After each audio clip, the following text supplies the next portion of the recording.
This story of what happened in South Africa during the first 25 years after apartheid ended was left with an unanswered question in Part 5.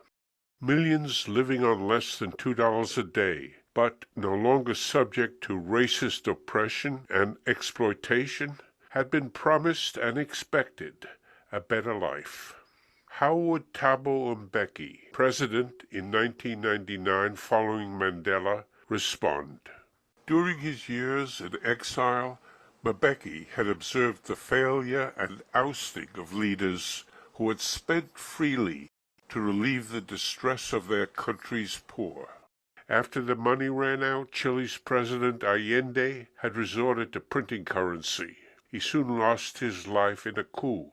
Zambia's Kaunda was ousted after having to place his country under the control of foreign bankers of the International Monetary Fund.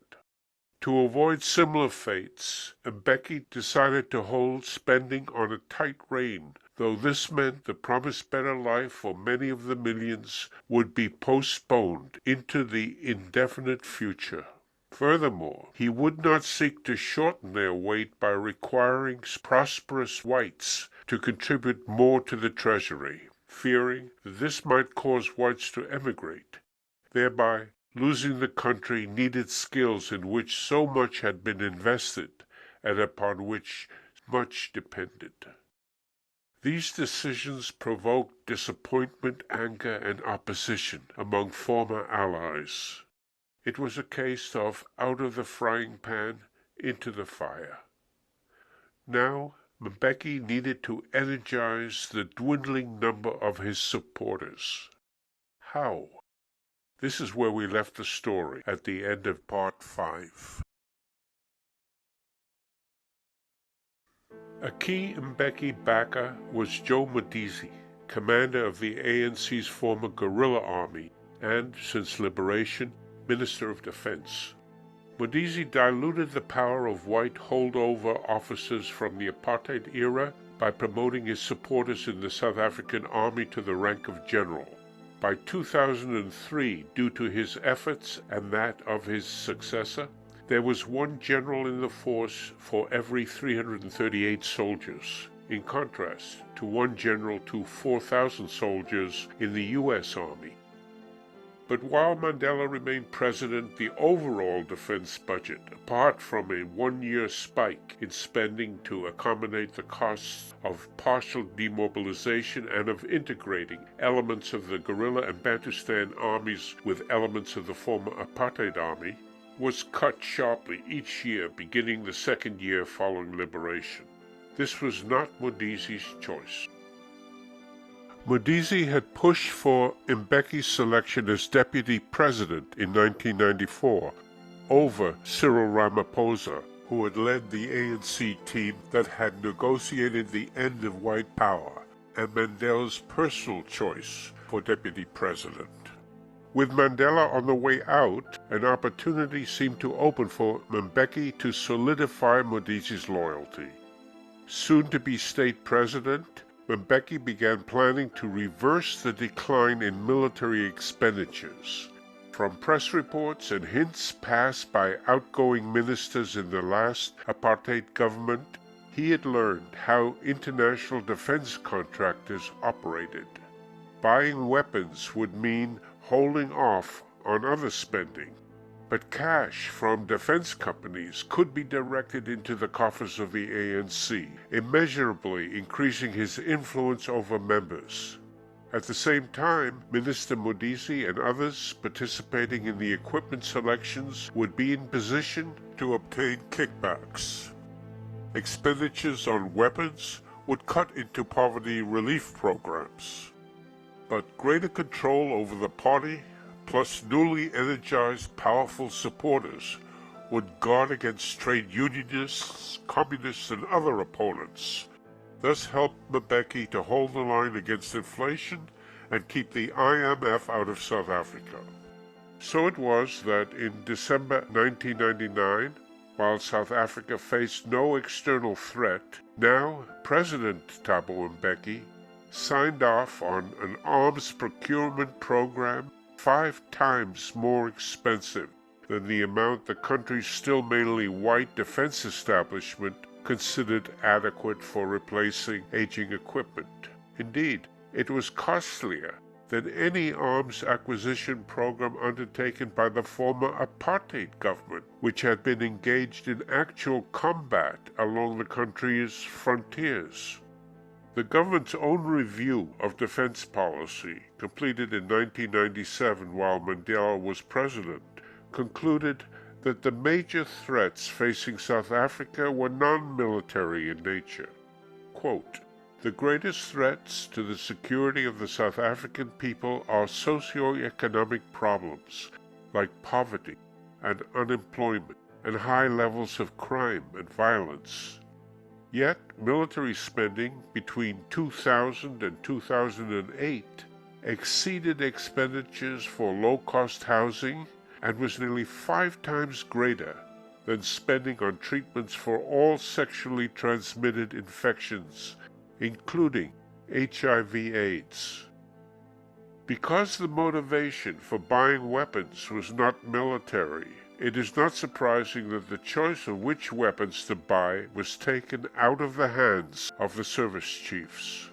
Mbeki backed Defense Minister Modisi's decision to buy 24 Hawk fighter trainers, though the Hawk did not meet the operational requirements of the South African Air Force and was more than twice as expensive as the Italian fighter trainer favored by the South African Air Force. The South African Air Force chief said he would accept the Hawk only if, as he put it, politically obliged to do so. Mbeki and Modisi arranged also to replace South Africa's main fighter, the Cheetah C, even though the Air Force believed its Cheetahs to have 15 years of life still in them. A number had never been flown and remained in their crates. Nonetheless, the cabinet decided to purchase 28 Gripens, a main fighter produced by Sweden's Saab, which was linked in a marketing consortium with Britain's BAE Systems, manufacturer of the Hawks. According to the South African Air Force commander, the Gripen also did not meet the operational and logistical requirements of his service. No surprise, then, that the Navy's choice of Spanish frigates was replaced by more expensive frigates ordered from a German-French consortium. Other purchases included submarines, helicopters, battle tanks, and ground-to-air missile systems. Not only did Mbeki override the relatively modest weapons re-equipment program proposed by his military service chiefs, he had cost explicitly taken off the table as a criterion for selecting equipment. High bidders were chosen, and the country's own service chiefs ignored. A cabinet participant in these decisions explained them as due to the government wanting a strategic partnership with the countries where the chosen suppliers were headquartered. This might have seemed remotely credible if the arms deals had been a simple exchange of weapons going one way and payments for them going another.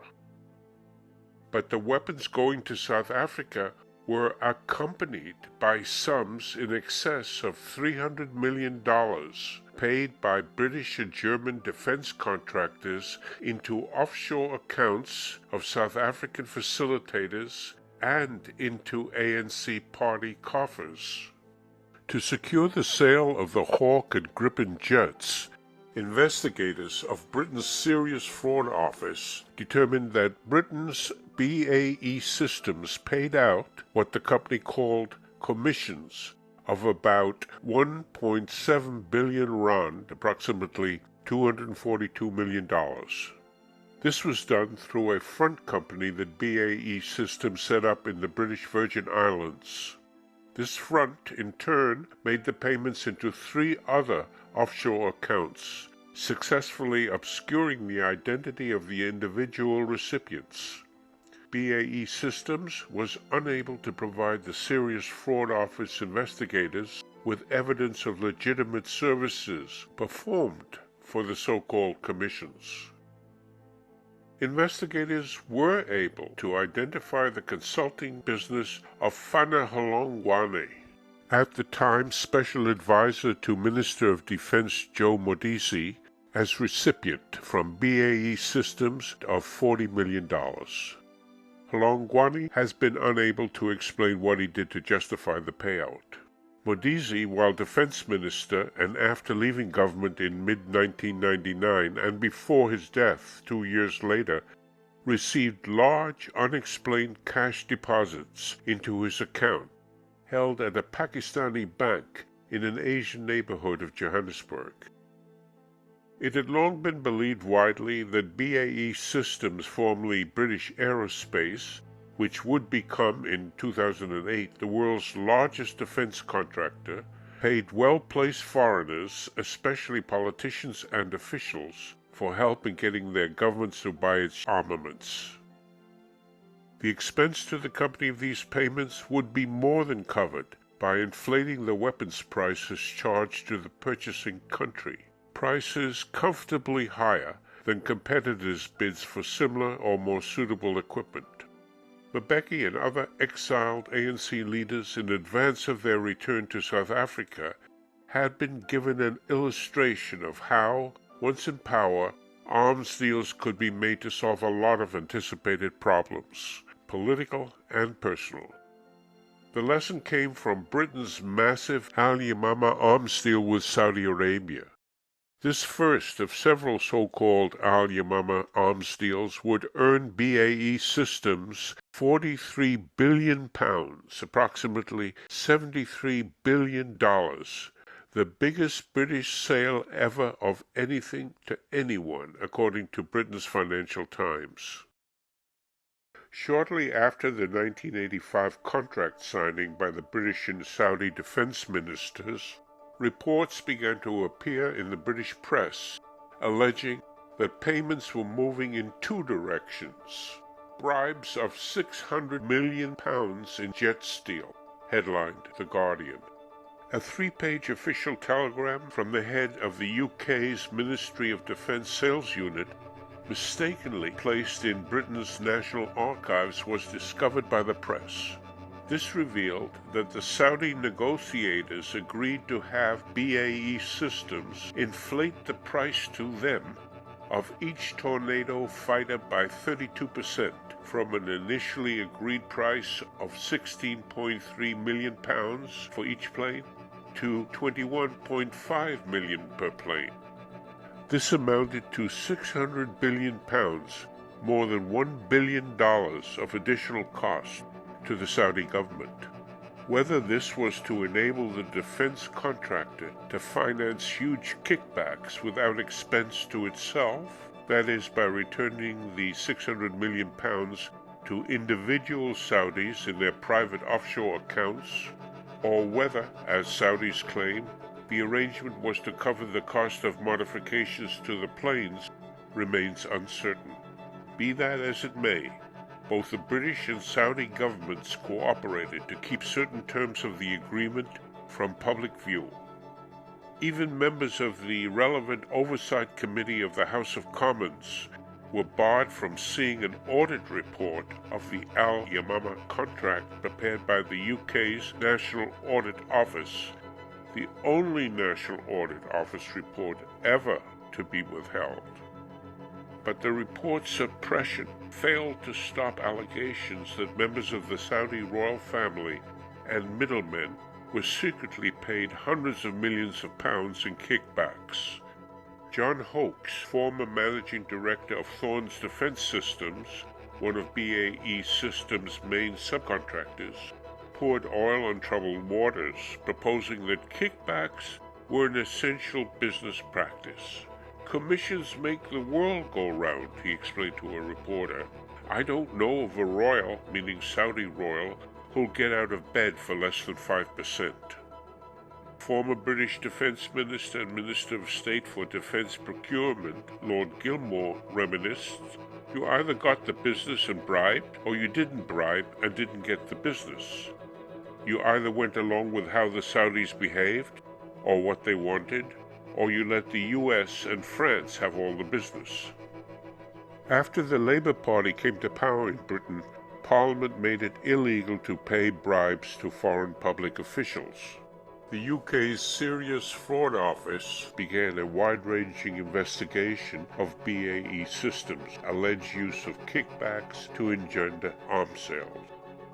In the case of the Al Yamama deal, the investigators hoped to discover why the deal resulted not only in arms shipments to Saudi Arabia, but also in the deposit of nearly $2 billion provided by the arms sellers into Saudi Defense Ministry bank accounts in Washington, D.C., to which the Saudi ambassador to the U.S., Prince Bandar bin Sultan, was signatory. Prince Bandar had launched the weapons deal with British Prime Minister Margaret Thatcher. One of the disbursements from the $2 billion British deposit in Saudi Defense Ministry's Washington bank accounts to become public knowledge was a $17.4 million payment to a contractor for work on building a new palace for Prince Bandar in Riyadh. This palace, together with a manorial estate in Britain and a $135 million Colorado mansion larger than the White House, the most expensive home in the United States, were purchased after the arms deal contract was signed. Former FBI Director Louis Freeh was hired by the prince to counter allegations that the $2 billion was a defense contractor kickback to the prince. Freeh said that the payment for the new Riyadh palace was in fact an official expenditure, because the palace actually belonged to the Saudi government, which made it available for use to senior officials. This explanation apparently was not coordinated with the Saudi embassy lawyer Nancy Dutton, who explained that the government and private accounts are frequently intertwined by Saudi royals. Just because it went through a government account doesn't mean it's not his personal money, she said. Director Freeh was also tasked with refuting the charge that for Prince Bandar's marketing services, BAE Systems had provided him with a gift of an Airbus 340. According to Freeh, the Airbus was not a gift to Bandar, but was registered to the Saudi Ministry of Defense and operated by the Saudi Air Force. According to Freeh, that a Saudi military aircraft was painted in the silver and blue colors of Prince Bandar's favorite American football team, the Dallas Cowboys, was not unusual, and didn't mean that the plane was Bandar's, despite having been identified as his in an admiring biography of the prince by his longtime friend William Simpson. Meanwhile, the British press kept pouring out allegations from both named and confidential sources. British newspapers reported that BAE Systems paid £10,000s of pounds to two British actresses while they befriended a Saudi prince and his entourage, and named a whistleblowing travel agent who said that he spent £60 million on behalf of BAE Systems to provide luxury cars, apartments, and air travel for Saudi officials and royals, and to transfer funds into their private bank accounts. Matters came to a head after Swiss authorities acceded to a mutual legal assistance treaty request from Serious Fraud Office prosecutors for access to bank records linked to the arms deal. These included the Swiss bank records of Prince Bandar's father, Prince Sultan, longtime Saudi defense minister, who had been described in an official dispatch by a former British ambassador to Saudi Arabia as having, quote, a corrupt interest in all contracts, unquote. It was Prince Sultan who had agreed or arranged to have BAE Systems charge his country 1/3 more per jet fighter than the contractor's initial asking price. News that the Swiss, in accordance with their treaty obligations, had consented to open to British fraud investigators records of arms deal-related Saudi bank transactions, including the personal accounts of the Saudi defense minister, brought his son, Prince Bandar, to number 10 Downing Street. According to British press reports, Prince Bandar gave Labour Party Prime Minister Tony Blair 10 days to halt the fraud investigation or a new multi-billion-dollar deal for BAE Systems to supply the Saudis with 72 of the latest Eurofighters would be cancelled, and orders for an advanced fighter would go to France. BAE Systems employs more than 30,000 of its 100,000 worldwide employees in the United Kingdom. The company provides the British government with tax receipts from more than $29 billion worth of its arms sales annually. Conservative and Labour Party members of Parliament whose constituencies house BAE Systems plants and their big engine and avionics suppliers and their unions linked hands to get the police off the company's back. A British cave-in to the Saudi threat seemed in the cards, but there was a legal problem. Britain was one of the 30 nations to have ratified an international convention on combating bribery of foreign public officials in international business transactions. This treaty prohibited signatories from dropping investigations into corruption because of their national economic interest. But British officials came upon a solution. They found that the treaty language did not include national security among the several prohibited reasons for stopping an international corruption investigation. This gave Prime Minister Tony Blair a hook on which to hang his hat.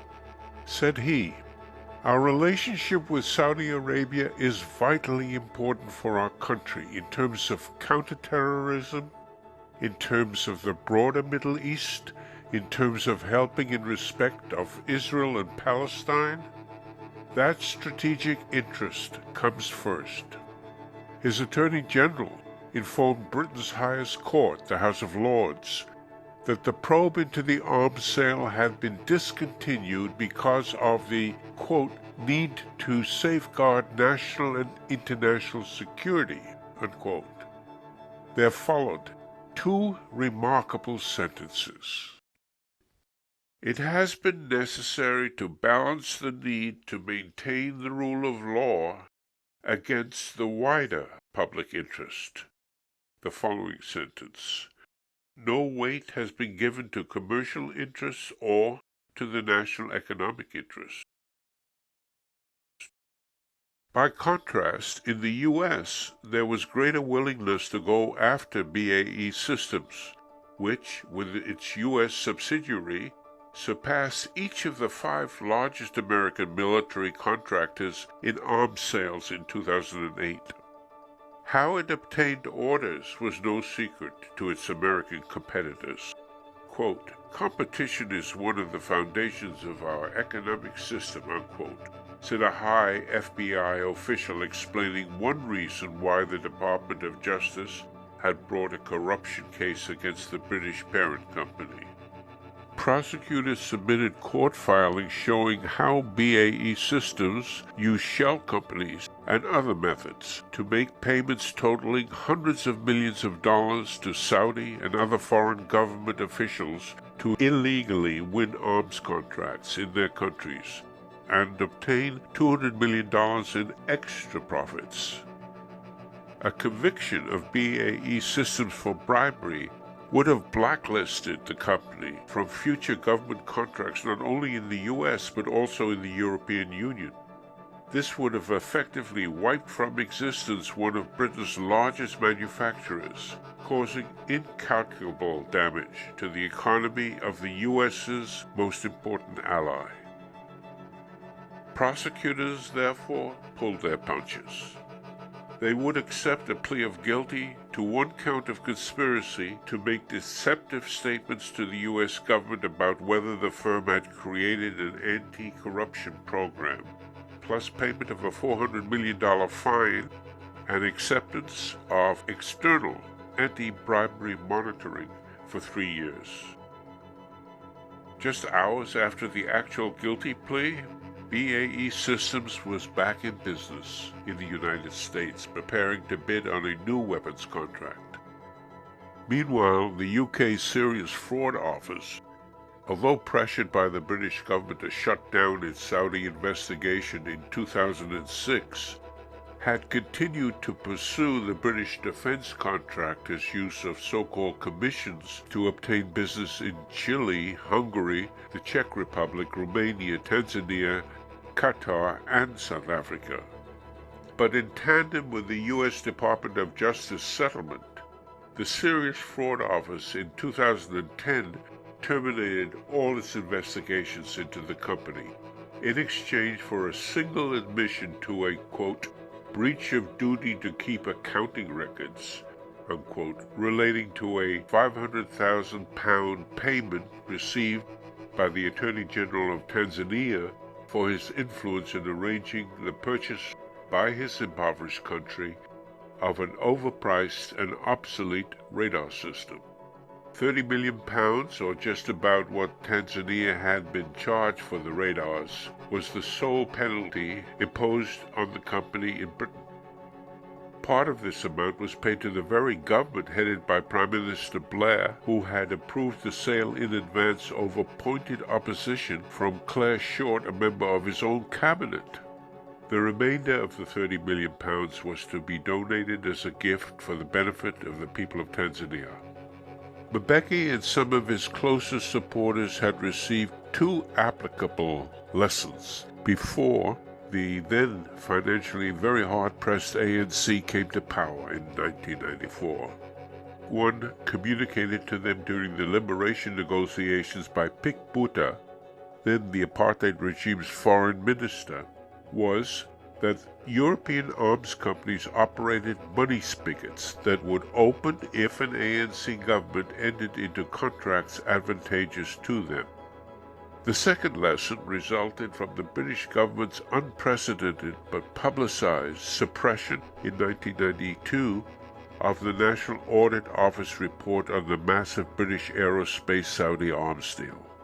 They surmised there would be minimal risk of personal exposure. Not only would the defense contractors protect themselves by guarding the identity of kickback recipients, but European governments would allow international anti-bribery laws they themselves had enacted to become dead letters, rather than cause substantial job losses and lower tax receipts by putting out of business repeat violators, which were pillars of the national economy.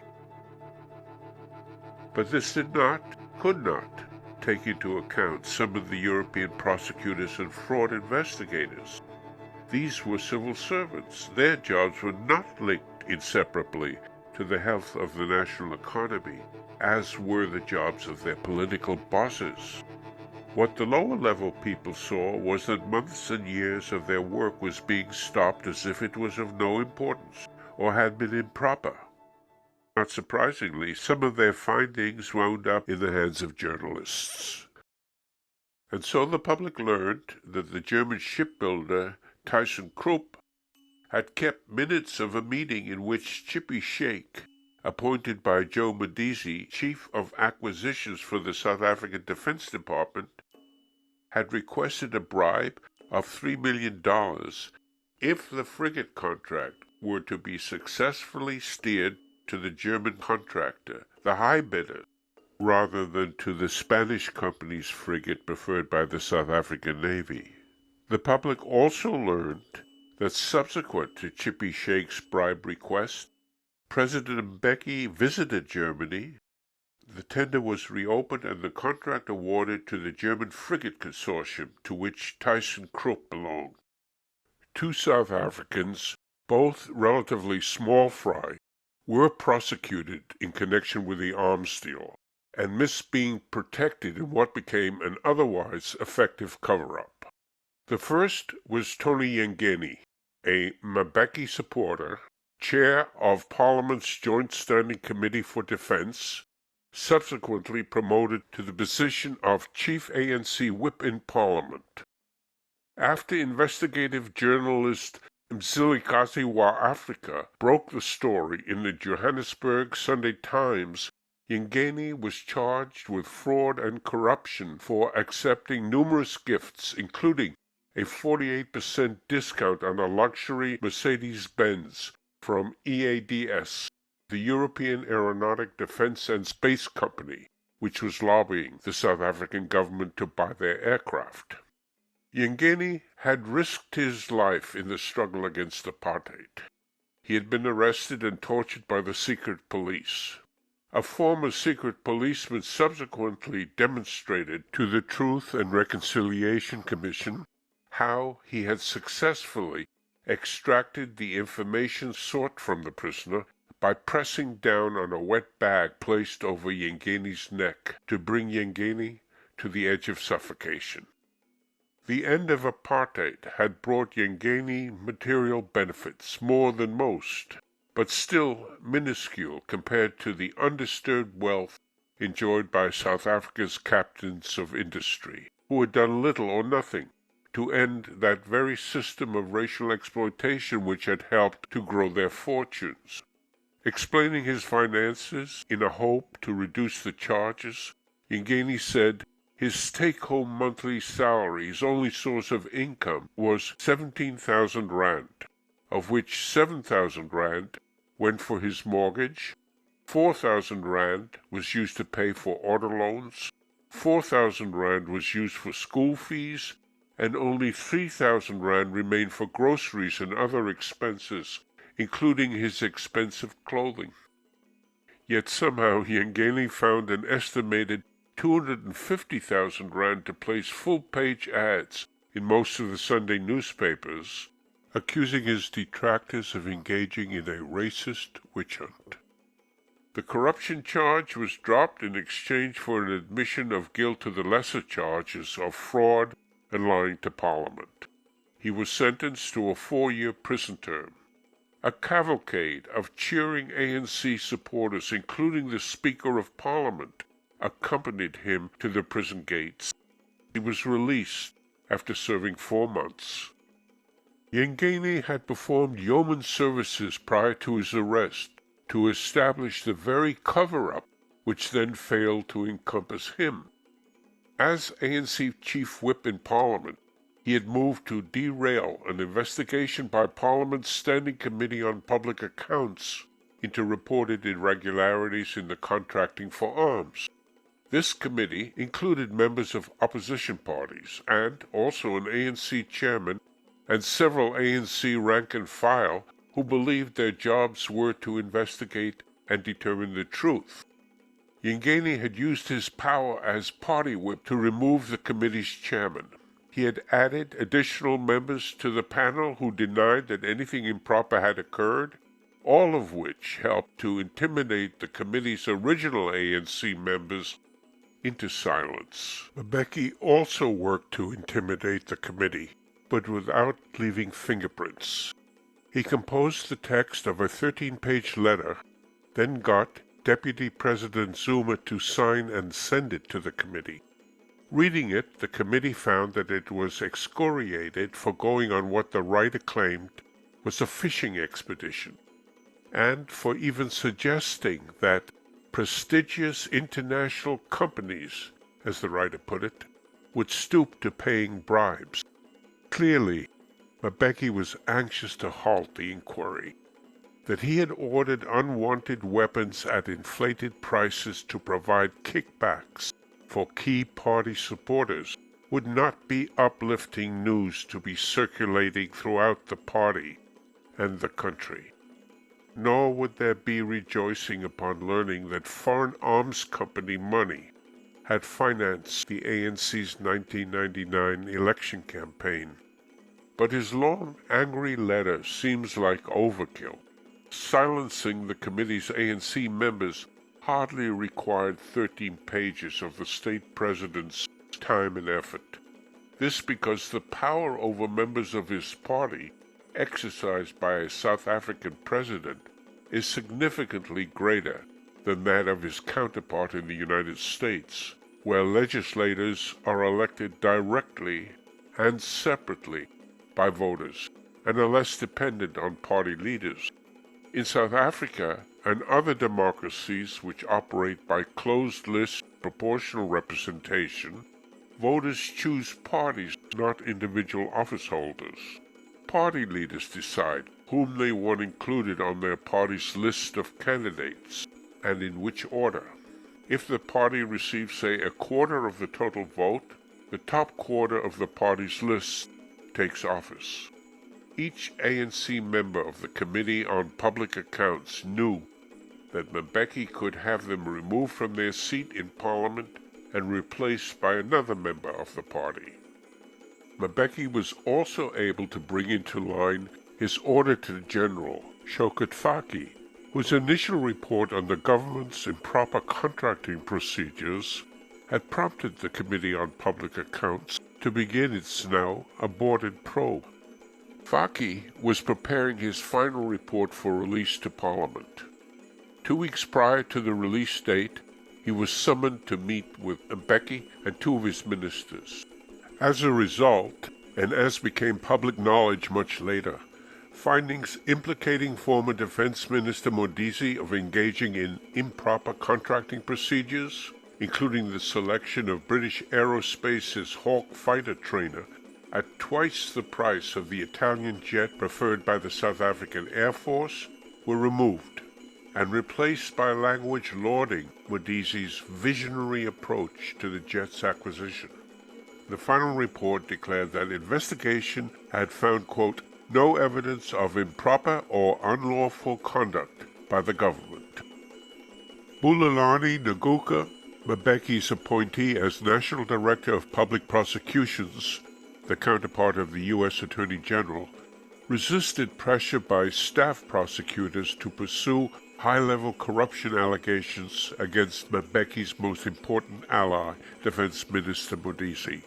But he was unable to sidestep the evidence against Yengeni, with the result that when the former Mbeki supporter and collaborator came out of prison, it was as a new Mbeki enemy.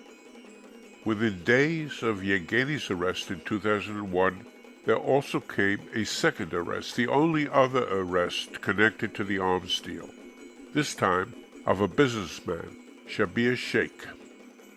Shaik was charged with soliciting bribes from arms dealers for Jacob Zuma, then Mbeki's immediate deputy as Deputy President of the ANC and as Deputy President of South Africa. Zuma had been working in one of the provinces when the arms deals were negotiated, but since joining the central government had become privy to sensitive information. He also knew firsthand how Mbeki had operated in secret to suppress the investigation by Parliament's Standing Committee on Public Accounts.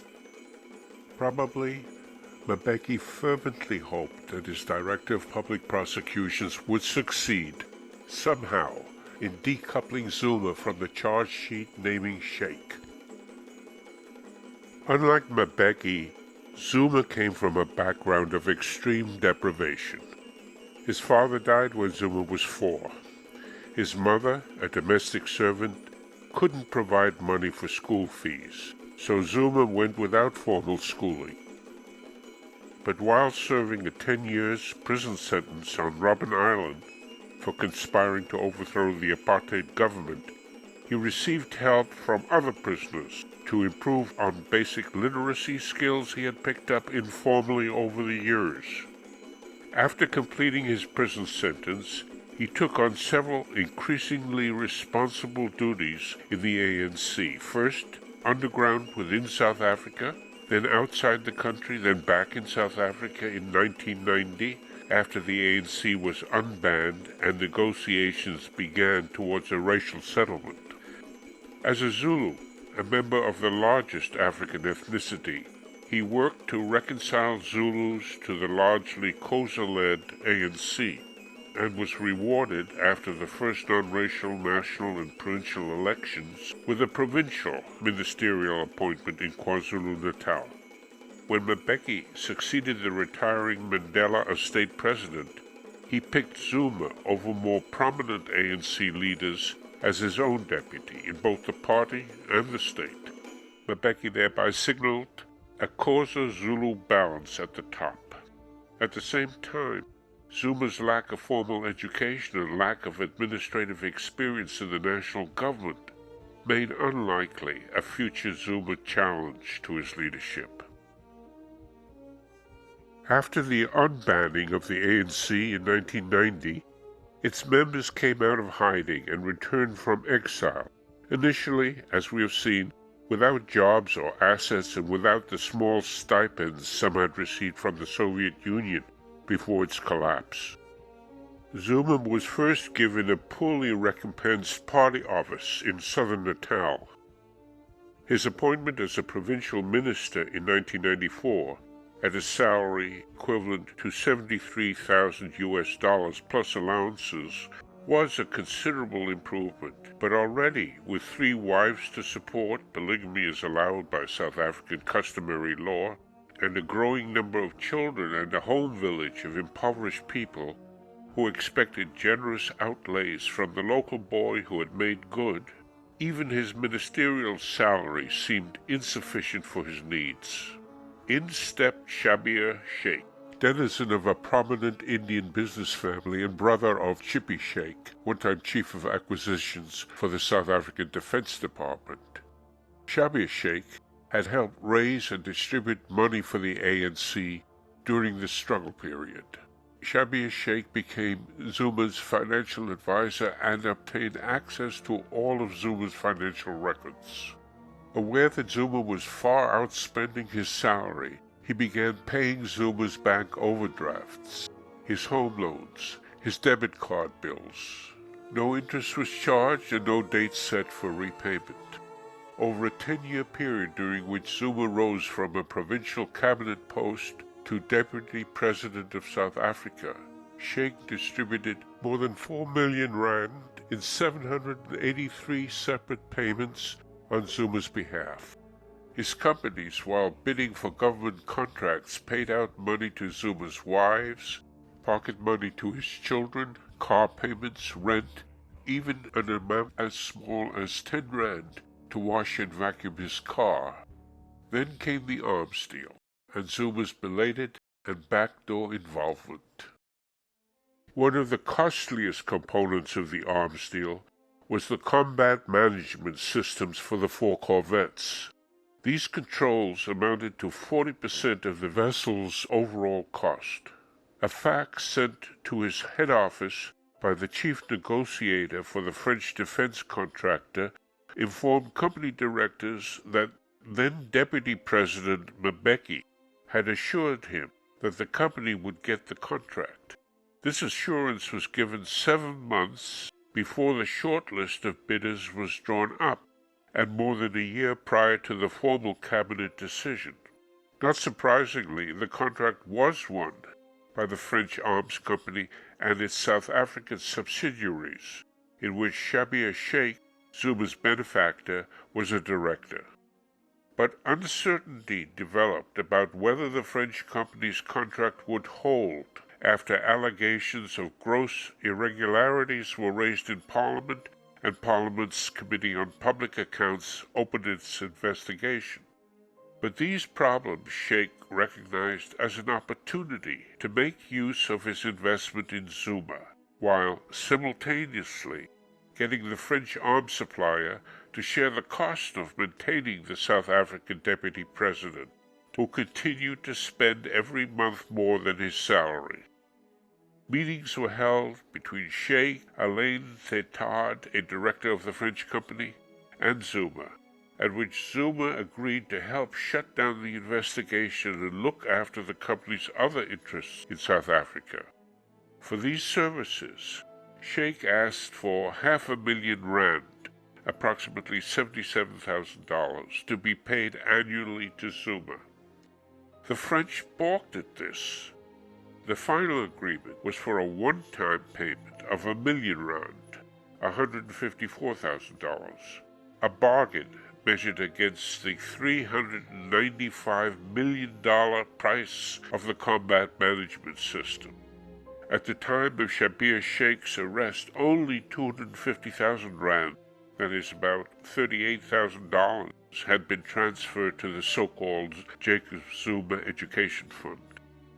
Against the recommendation of his investigating team, National Director of Public Prosecutions Nguka strained to avoid charging Zuma alongside Sheikh, despite the fact that all three charges on which Sheikh was convicted implicated Zuma directly, namely, that he paid bribes to Zuma, that he solicited bribes for Zuma, that he had fraudulently written off payments to Zuma from his company's books to hide his personal obligation to restore these disbursements. On May 31, 2005, citing overwhelming evidence of a corrupt relationship between Sheikh and Zuma, Judge Hilary Squires imposed a 15-year prison sentence on Sheikh. But what about Zuma? Mbeki was left with a problem. On the one hand, Zuma had cooperated with his surreptitious effort to suppress Parliament's investigation of the arms deal. What other secrets was the country's deputy president and leader of government business privy to? Zuma, here side by side with the Zulu king, was one but of a handful of Zulus in the upper echelons of the ANC. Nguka had understood that Zuma was not to be charged. Yet how could he, Mbeki, continue to present himself at home and abroad as a new type of African leader, and face down the racist stereotype that Africans are naturally prone to corruption, if Zuma remained in place? Mbeki had to act, though neither leaving Zuma in place nor seeking criminal charges against him seemed an attractive choice. 2 weeks after Shabir Sheikh's sentencing, Mbeki informed a joint session of Parliament that it was in the best interest of Zuma, the government, and the country, quote, to release the Honorable Jacob Zuma from his responsibilities as Deputy President of the Republic and member of the Cabinet. To replace Zuma as Deputy President, he appointed Nguka's wife, Phumzile, who was herself a cabinet minister.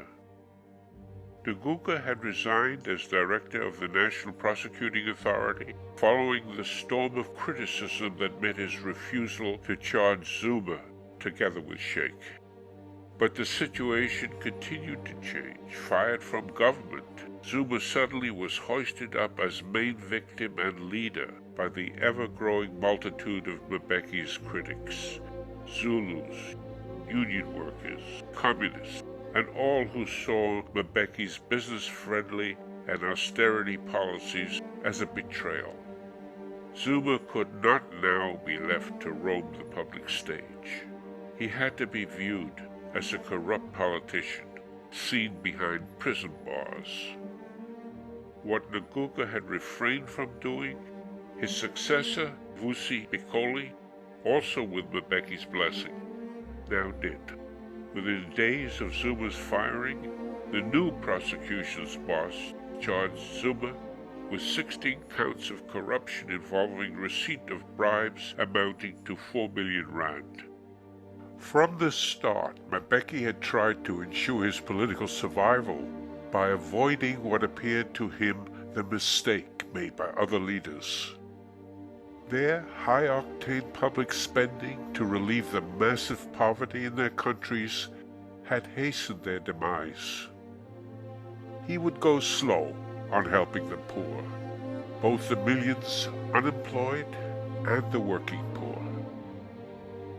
But to clamp down on government spending, to press for growth before redistribution, to advocate a Reagan-like policy of low inflation, balanced budgets, free trade, privatization of state enterprises, and weakening of minimum wage regulations and other worker protections. To do this against a history of white exploitation, which had included the use of taxation to deliberately impoverish black peasants in order to convert them into a cheap labor force, outraged the trade union leadership and the Communist Party. Mbeki needed strong counterbalancing support, critically from the now black-led military. The arms deal and the private deals that accompanied it went towards his political protection, an unfortunate but necessary add-on to his policy of fiscal austerity. But he had not foreseen the problems that arose with his solution. After all, in Britain, the cover-up of the bribes paid to facilitate the massive Al-Yamama arms deal had been airtight. No one had been charged. Indeed, the Blair government, backed by both Labour and management, had had the confidence to declare, we saw, that the law in this instance was not supreme. But in South Africa, the cover-up had been incomplete. Mbeki had had to sacrifice the country's deputy president. The question was, together with the beneficiaries of the arms deal, would help from another constituency he had been developing be sufficient to allow him to neutralize the surprising threat presented by Jacob Zuma.